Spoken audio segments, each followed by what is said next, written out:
Hello மக்களே, அஸ்ஸலாமு அலைக்கும். Welcome to my channel. இன்றைக்கி நம்ம ஒரு ஃப்ளாப்பான ப்ரௌனி ரெசிபி தான் பார்க்க போகிறோம். ஆமாங்க, ப்ராசஸ்லேருந்து எல்லாமே ஒழுங்காக தான் பண்ணேன். நான் ஃபஸ்ட்டு செஞ்ச ப்ரௌனி, பட் எப்படி இது சொதப்புச்சுனே தெரியல.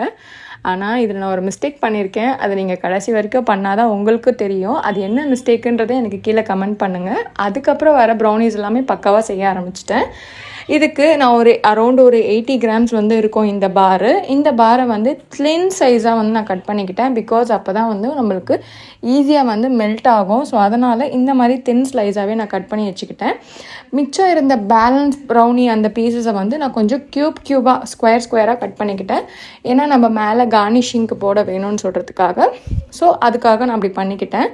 இதில் வந்து ஒரு 50 to 60 கிராம்ஸ் பட்டர் வந்து நான் எடுத்திருந்தேன். ஃபஸ்ட்டு அந்த ஸ்லைஸாக அரைஞ்சிருந்தோம் இல்லையா, அதையும் ஒரு 60 கிராம்ஸ் பட்டர் போட்டு டபுள் பாயில் மெத்தடில் வச்சுருங்க. இதுக்கு 3 முட்டை, 3/4 கப்பு சர்க்கரை, 1/4 கப்பு கொக்கோ பவுட்ரு, 1 கப்பு மைதா, இதுதான் இதோட அளவு. நான் டபுள் பாயில் மெத்தடில் பண்ணி சூப்பராக இந்த மாதிரி மெல்ட் பண்ணி தனியாக எடுத்து வச்சுக்கிட்டேன். இப்போது முட்டையை வந்து ஒன்றா எடுத்து வச்சுக்கோங்க. எடுத்து வச்சுட்டு சுகர் வந்து நம்ம 3/4 கப்பு சுகர் வச்சுருந்தோம் இல்லையா, அந்த 3/4 கப் சுகரையும் போட்டுட்டு நல்லா கொஞ்சம் ஃபோம் வர மாதிரி பீட் பண்ணிக்கோங்க. போட்டு நல்லா பீட் பண்ணிகிட்டே இருங்க. ஒரு 5 மினிட்ஸ் வந்து உங்களுக்கு எடுக்கும். ஸோ நல்லா ஃபோம் வந்ததுக்கு அப்புறமா என்ன பண்ணணுன்னா, ஆக்சுவலாக டார்க் மெல்ட் சாக்லேட், நம்ம பட்டரும் டார்க் சாக்லேட்டை மெல்ட் பண்ணி வச்சுருந்தோம்ல, அதை தான் போடணும். பட் நான் அதை போடாமல் என்ன பண்ணிட்டேன்னா, இந்த மாதிரி 1 கப்பு ஃப்ளாரை போட்டுட்டேன். ஃப்ளாரை போட்டதுக்கப்புறம் கொக்கோ பவுடர் 3/4 கப்பு போட்டுட்டேன். இதில் கொஞ்சமாக வந்து பேக்கிங் பவுடர் ஆட் பண்ணிக்கோங்க. ஒரு 1/4 ஸ்பூன் பேக்கிங் பவுட்ரு, 1/4 ஸ்பூன் வந்து சால்ட் ஆட் பண்ணிக்கோங்க. நான் பேக்கிங் சோடா போடலை. இதை வந்து நல்லா இந்த மாதிரி ஜலிச்சு எடுத்துக்கோங்க.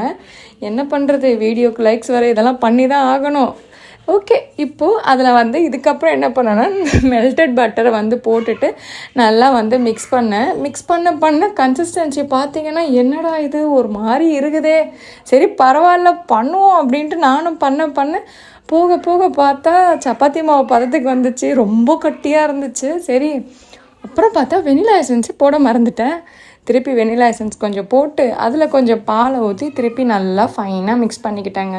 மிக்ஸ் பண்ணிவிட்டு இந்த கன்சிஸ்டன்சிக்கு ஆல்மோஸ்ட் எடுத்துகிட்டு வந்துட்டேன். நீங்கள் வந்து பேட்டரை வந்து அட்ஜஸ்ட் பண்ணுறதுக்கு எப்போவுமே நீங்கள் பால் கொஞ்சம் ஆட் பண்ணிக்கலாம். இப்போ இந்த கன்சிஸ்டன்சி வந்துருச்சு. இப்போ நான் என்ன பண்ணேன்னா, ஆஸ் யூஷுவல் நம்ம நார்மலாக பட்டர் ஷீட் இல்லாதப்போ கொஞ்சமாக கீ அப்ளை பண்ணிவிட்டு எல்லா சைட்லேயும் அந்த கீ படர்ற மாதிரி அப்ளை பண்ணிக்கோங்க. கொஞ்சமாக மைதா இருக்கு இல்லையா, ஃப்ளாரை போட்டுட்டு அதை வந்து சுற்றி எல்லா பக்கமும் வர மாதிரி டஸ்ட் பண்ணி வச்சுக்கிட்டிங்கன்னா நீங்கள் வந்து ஈஸியாக உங்களுக்கு ரிமூவ் பண்ணும்போது ஈஸியாக வந்து கேக் பேட்டர் வந்து வந்துடும். இப்போ நம்ம மிக்ஸ் பண்ணி வச்சுருக்க கேக் பேட்டரை இதில் போட்டுட்டு பார்த்திங்களா எவ்வளோ திக்காக இருக்குட்டு. பட் இந்த அளவுக்கு திக்காக இருக்கக்கூடாது. எனக்கு வந்து ஆக்சுவலி நான் இந்த அளவுக்கு நான் நார்மலாக சேல்ஸ்க்கு கொடுக்கும்போது இந்த அளவுக்கு போட மாட்டேன். இதை வந்து நான் இன்னொரு வீடியோ கண்டிப்பாக உங்களுக்காக போடுறேன், என்னோடய ஃப்ளாப் வீடியோ. ஏன்னா யாராலையுமே ஃபஸ்ட் டைமே சக்ஸஸ்ஃபுல்லாக ஒரு விஷயத்த பண்ண முடியாது. ஸோ நம்ம கற்றுக்கிறதுல தான் நம்மளுக்கு ஒன்று கிடைக்கும். ஸோ அந்த வீடியோ உங்ககிட்ட ஷேர் பண்ணலாமே அப்படின்னு சொல்லிட்டு நான் ஷேர் பண்ணுறேன். இந்த மாதிரி பக்காவாக அடிக்கிட்டு மேலே வந்து கார்னிஷிங்க்கு கொஞ்சமாக நட்ஸ் போட ஆரம்பிச்சிருங்க. பாதாம், முந்திரி, அப்புறம் நம்ம க்யூபாக கட் பண்ணி வச்சுருந்தோம் இல்லையா சாக்லேட்டு, ஸோ அந்த சாக்லேட்டையும் போட்டுட்டு நல்லா வந்து ஓவனை வந்து ஒரு 10 மினிட்ஸ் வந்து 180 டிகிரியில் ப்ரீஹீட் பண்ணி வச்சுக்கோங்க. ப்ரீஹீட் பண்ணிவிட்டு கன்வெக்ஷன் மோடில் வைக்காதீங்க. கன்வெக்ஷன் மோடில் வச்சிங்கன்னா உங்களுக்கு வந்து ஆல்மோஸ்ட் ஒரு 30 to 35 மினிட்ஸ் வந்து பேக் ஆகிறதுக்கு எடுக்கும்.